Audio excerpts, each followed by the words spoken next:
మరోవైపు సూర్యుని పుత్రుడైన మహావీరుడు కర్ణుడు తన రథంపై నిలబడి ఉన్నాడు.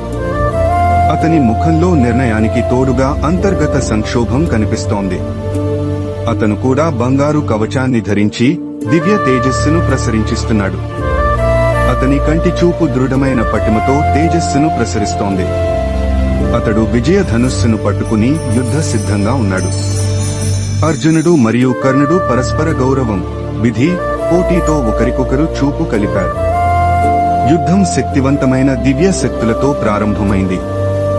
అర్జునుడు తన గాంధీవం నుండి వెలువడిన ప్రకాశవంతమైన బాణాలను ఒకదాని వెంట ఒకటి అత్యంత వేగంగా ప్రయోగించాడు. కర్ణుడు తన దివ్య ఆయుధాలను ప్రయోగించి అర్జునుడి బాణాలతో మధ్యలోనే ఢీకుని మిడిరిపడుతున్న నిప్పు రాసులను సృష్టించాడు. ఆ సంధికి ప్రతిధ్వనిగా స్పార్కులు, ప్రకంపనలు భూమిని కంపించచేశాయి.